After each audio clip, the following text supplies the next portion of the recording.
दोस्तों स्वागत है आपका इनसाइट नॉलेज की टॉप डिफेंस और वर्ल्ड अफेयर से जुड़ी न्यूज में, जिसमें भारत, चीन और तिब्बत, इसके साथ ही सऊदी अरेबिया से जुड़ी न्यूज के बारे में बात करेंगे। वहीं 200 अस्त्र मिसाइल के ऑर्डर के बारे में भी इस वीडियो में जानेंगे। तो चलिए बिना समय गवाए स्टार्ट करते हैं इस वीडियो को। हमारी पहली खबर दोस्तों भारत, चीन और तिब्बत को लेकर सामने आ रही है और भारत की तरफ से अब एक बड़ी मांग उठाई जा रही है। सिक्किम के राज्यसभा सांसद श्री डी.टी. लेच्चा ने एक विशेष मांग की है। उन्होंने संसद में कहा है कि हमें लाइन ऑफ एक्चुअल कंट्रोल को भारत तिब्बत सीमा के रूप में जानना चाहिए, न कि भारत चीन सीमा के रूप में। उनकी इस मांग का समर्थन करते हुए 6 तिब्बती संगठनों ने उनका धन्यवाद किया है। इन संगठनों ने एक संयुक्त बयान में कहा है कि डी.टी. लेच्चा जी की इस साहसिक बयान ने तिब्बतियों के चेहरे पर खुशी ला दी है। उन्होंने कहा, सिक्किम और विश्व भर में रह रहे तिब्बती समुदाय की ओर से हम राज्यसभा सांसद श्री डॉर्जी सेरिंग लेच्चा का धन्यवाद करते हैं। उनके इस बयान ने हमें बहुत खुशी दी है। हम उनकी लंबी और स्वस्थ जिंदगी की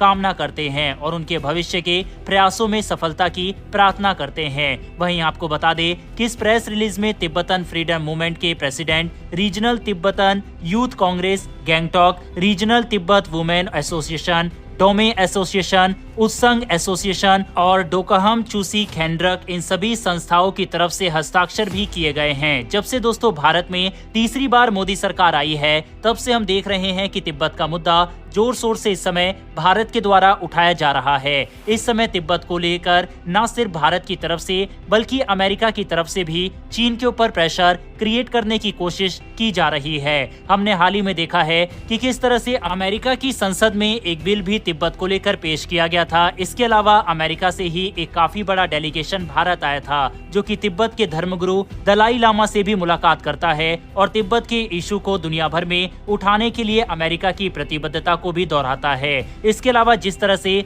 चीन लगातार कई सालों से भारत की सीमा के पास एक बड़ा इंफ्रास्ट्रक्चर डेवलपमेंट करने की कोशिश कर रहा है, साथ ही भारतीय सीमा के अंदर मौजूद कई गांवों के नाम तक को चीन के द्वारा बार बार बदला गया है। इससे भारत काफी परेशान रहा और यही कारण है कि भारत अब चीन के लिए जो सबसे सेंसिटिव मुद्दे हैं, फिर चाहे वह तिब्बत का मुद्दा हो या फिर ताइवान का मुद्दा, उसमें अब धीरे धीरे एंट्री करता हुआ दिखाई दे रहा है। जहां भारत ताइवान के साथ अपने रिश्तों को मजबूत कर रहा है और बैकडोर डिप्लोमेटिक चैनल के थ्रू कई अहम डील ताइवान के साथ भारत की हुई है, जिसमें सेमीकंडक्टर मुख्य है, तो वहीं कई सोशल मीडिया एक्सचेंजेस दोनों देशों के प्रधानमंत्री और राष्ट्रपति के बीच भी हुई है। इसके अलावा भारत अपनी प्रेजेंस को साउथ चाइना सी में भी बढ़ा रहा है, जिससे चीन को काउंटर कर सके। और चीन जो चाल भारत की सीमा के पास चलने की कोशिश करता है, भारत के पड़ोसी देशों में अपनी मौजूदगी को बढ़ाकर, वही चीज भारत साउथ चाइना सी में भी कर रहा है। वहीं जिस तरह से लगातार चीन के द्वारा भारत की जगह के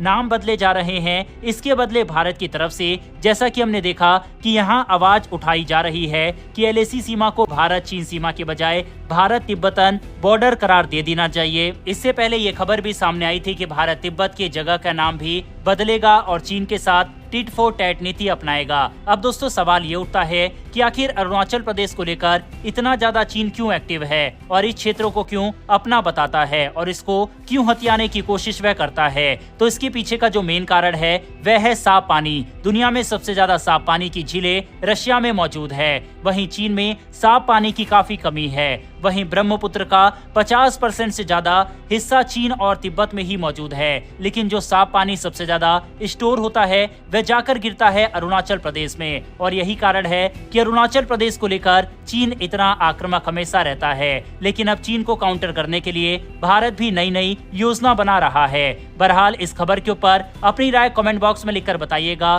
साथ ही क्या भारत को एलएसी सीमा का नाम बदलकर भारत तिब्बतन बॉर्डर कर देना चाहिए या फिर नहीं, इस पर भी अपनी राय कमेंट बॉक्स में लिखकर बताइएगा। बढ़ते हमारी अगली खबर की तरफ। ये खबर दोस्तों सऊदी अरब और भारत को लेकर सामने आ रही है।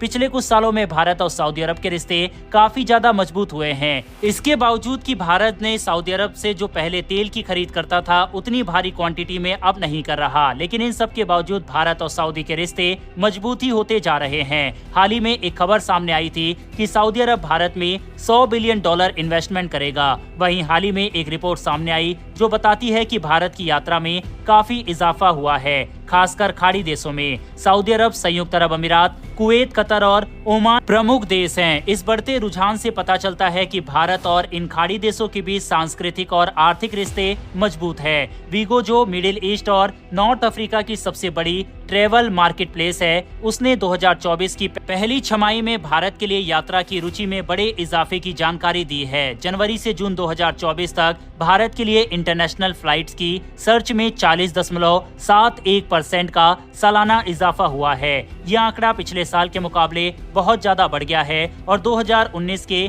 प्री पेंडेमिक दौर से भी ज्यादा है। इस रिपोर्ट के अनुसार जीसीसी देशों के अलावा बहरीन ने भी भारत के लिए यात्रा में दिलचस्पी दिखाई है। इसके अलावा अमेरिका, कनाडा, यूनाइटेड किंगडम और थाईलैंड भी भारत के लिए प्रमुख देशों में शामिल है। वीगो के इंडिया ऑफिस के जनरल मैनेजर ने ये आंकड़े दिखाते हुए कहा है कि भारत एक प्रमुख यात्रा स्थल बना हुआ है, जहां लोग छुट्टियां, व्यापारिक मौकों और पारिवारिक कनेक्शन के लिए आते हैं। वीगो ने अप्रैल और जून 2024 के दौरान भारत के लिए फ्लाइट सर्च में बड़ी बढ़त देखी है। वहीं इस बढ़ते यात्रा रुझान को देखते हुए भारतीय ट्रैवल कंपनियों के लिए यह एक सुनहरा मौका है। होटल्स, टूर ऑपरेटर्स और लोकल अनुभव प्रदान करने वाले अब बड़े ऑडियंस तक पहुंच सकते हैं। ये देखकर काफी अच्छा लग रहा है कि बाकी दुनिया के लोग भारत में भारी मात्रा में घूमने के लिए आ रहे हैं और सिर्फ ताजमहल ही नहीं बल्कि भारत के अन्य स्थानों को भी लोग एक्सप्लोर कर रहे हैं। वहीं इसमें काफी बड़ा रोल भारतीय व्लॉगर्स का भी है, जो भारत के अलग अलग स्थान को दुनिया भर के लोगों को दिखा रहे हैं। मैंने भी अपना एक व्लॉग चैनल स्टार्ट किया है, जिसका लिंक आपको डिस्क्रिप्शन में मिल जाएगा। अगले महीने 10 वीडियो की एक बिल्कुल नई सीरीज आपको हमारे व्लॉग चैनल पर दिख जाएगी। लिंक डिस्क्रिप्शन में है, आप उस चैनल को भी सब्सक्राइब कर सकते हैं। बहरहाल बढ़ते हमारी अगली खबर की तरफ।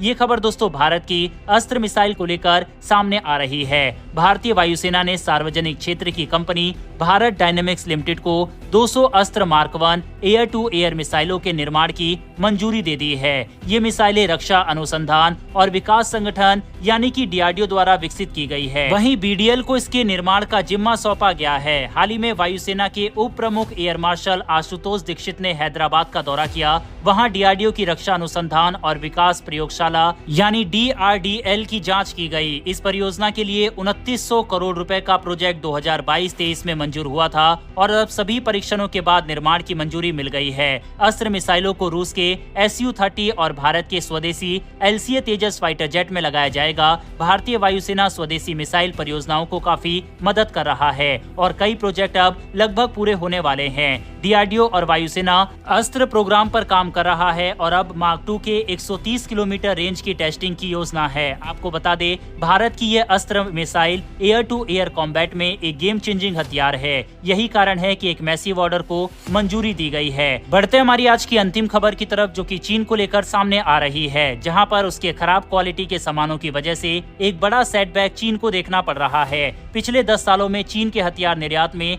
काफी कमी आई है। वहीं इसकी वजह है खराब क्वालिटी, तकनीकी समस्याएं और ऑपरेशनल परफॉर्मेंस में कमी। कई देशों ने सस्ते दामों और आर्थिक दबाव के कारण चीन से हथियार खरीदे हैं, लेकिन बार बार आई समस्याओं ने चीन के हथियारों की क्वालिटी पर सवाल खड़ा कर दिया है। पाकिस्तान और चीन ने 2017-18 में 4 तुगरील क्लास फ्रिगेट्स के समझौते पर हस्ताक्षर किए थे। इन जहाजों के बारे में बड़े बड़े वादे किए गए थे, लेकिन अब ये जहाज कई महत्वपूर्ण समस्याओं का सामना कर रहे हैं। मिसाइल्स और टॉर्पीडोज के सिस्टम भी अपनी पूरी क्षमता नहीं दिखा पा रहे। इसी तरह थाईलैंड ने 2013 में चीन से 3 टाइप 054A जहाजों के प्रस्ताव को ठुकरा दिया और दक्षिण कोरिया के डिस्ट्रॉयर को चुन लिया। इसका कारण अब स्पष्ट हो रहा है कि कई विकासशील देशों को चीन के सस्ते हथियारों पर भारी समस्याओं का सामना करना पड़ रहा है। चीन द्वारा पेश किए गए हथियारों की क्वालिटी अक्सर अपेक्षाओं से कम होती है। खराब प्रदर्शन, स्पेयर पार्ट्स की कमी और चीनी निर्माताओं की ओर से घटती मदद ने इन समस्याओं को और बढ़ा दिया है।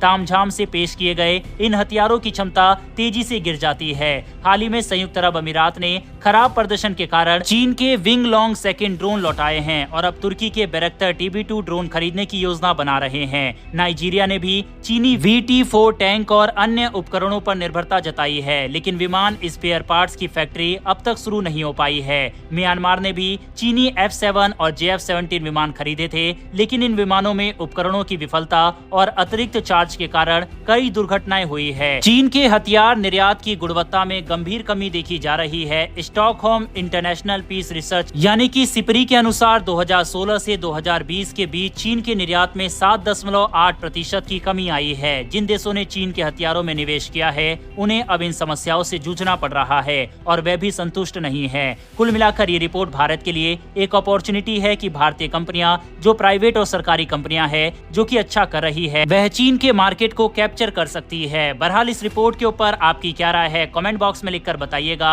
आज मैंने आप लोगों के कहने पर इंट्रो चेंज किया है क्योंकि आप लोग बोल रहे थे कि इंट्रो काफी लंबा हो रहा है, तो मैंने अब उसको बिल्कुल शॉर्ट कर दिया है। पहले इतना बड़ा इंट्रो सिर्फ इसलिए देता था कि जिससे आपको पहले ही वीडियो के 1 मिनट के पार्ट में पता लग जाए कि कौन कौन सी न्यूज हम इस वीडियो में कवर करने वाले हैं। लेकिन अब शॉर्ट इंट्रोडक्शन डायरेक्ट वीडियो हम आगे से स्टार्ट करेंगे। बहरहाल इन्फॉर्मेशन और वीडियो पसंद आई हो तो वीडियो को लाइक करके हमारी आने वाली डेली ऐसी वीडियो के लिए चैनल को सब्सक्राइब कर बेल नोटिफिकेशन को जरूर दबा ले। साथ ही डिस्क्रिप्शन में मेरे ब्लॉग चैनल को भी देखना ना भूलिएगा। फिर मिलेंगे ऐसी एक नई वीडियो के साथ। धन्यवाद। जय हिंद।